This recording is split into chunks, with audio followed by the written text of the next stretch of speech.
Hi guys, நான் தான் உங்கள் அஸ்வின். சும்மா இருந்த சங்க ஊதிய கதை நிகழ்ச்சியில் இன்னைக்கு எபிசோட் நம்பர் 1. இன்னைக்கு நிகழ்ச்சியில் நம்ம கூட யார் இருக்கான்னு பார்த்தீங்கன்னா அதை நீங்களே பாருங்க. வணக்கம் வணக்கம், நான் வேற யாரும் இல்லை சார். இன்னைக்கு மக்கள் உங்களை அதிக அளவில் பயன்படுத்திட்டு இருக்காங்க சார். அந்த விஷயம் உங்களுக்கு சந்தோஷமா இருக்கா இல்லை வருத்தமா இருக்குன்னு நீங்களே மக்கள்கிட்ட சொல்லுங்க சார்.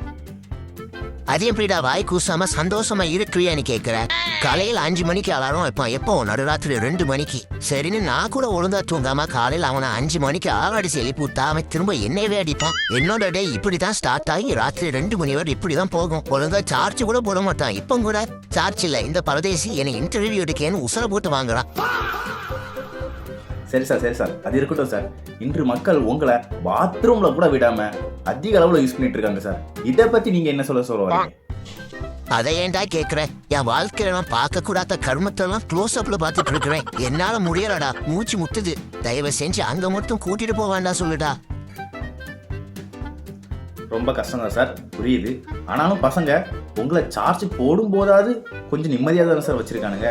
அப்புறம் என்ன சார் உங்களுக்கு? டேய், நீங்க சார்ஜ் போடும்போது மட்டும் தாண்டா நான் என் சொன்னா கூட நிம்மதியா இருக்கிறேன். அந்த நேரம் கூட என்னைய அவளையும் தனியா பிரைவசி எடுக்க விட மாட்டேங்கிறா நீங்க. அந்த நேரத்துலயும் ரீல்ஸ் பாக்குறேன், கேம் விளையாடுறேன்னு சொல்லிட்டு என்னைய சொன்னாவையும் பிடிக்காதீங்கடா. சார்ஜ் போட்ட பொழுது நீங்க உங்க ஆளு கூட கடலை போடுறீங்க. ஆனா நான் சார்ஜ் இருக்கும் போது மட்டும் தாண்டா என் ஆளு கூட நான் கடலை போட முடியும். ப்ளீஸ்டா புரிஞ்சுக்கோங்க.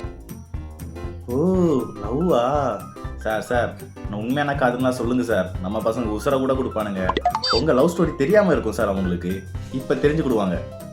சரி சார், கடைசியா நீங்க மக்கள்கிட்ட என்ன சொல்ல விரும்புறீங்களோ அதை ஷார்ட்டா ஸ்வீட்டா சொல்லி முடிச்சிருங்க சார். டேய், கடைசியா ஒன்று சொல்லிக்கிறான்டா. என்னை வெளியே கூட்டிட்டு போகும்போது அந்த டைட்டான பேண்ட்டுக்குள்ள என்ன வைக்காதீங்கடா. அப்படி வச்சீங்கன்னா நான் உங்களோட ஆள் இருப்பேன். என்னது?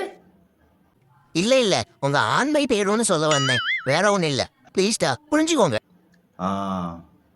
அவரோட வலியும் வேதனையும் உங்களுக்கு புரிஞ்சிருக்கும்னு நினைக்கிறேன். இன்னியாவது யூஸ் பண்ணும்போது கொஞ்சம் பார்த்து பத்திரமா, அவருக்கும் வலிக்காமல் யூஸ் பண்ணுங்க. அதே போது சார்ஜ் போடும்போது அவருக்கு அந்த டைமாவது கொஞ்சம் அவரோட லவர் கூட சில் பண்ணதுக்கு கொஞ்சம் டைம் கொடுங்க, பிரைவசி கொடுங்க. சும்மா இருந்த சங்கை ஊதிய கதை நிகழ்ச்சியில் மீண்டும் உங்களை சந்திக்கும் வரை உங்களின் நான்.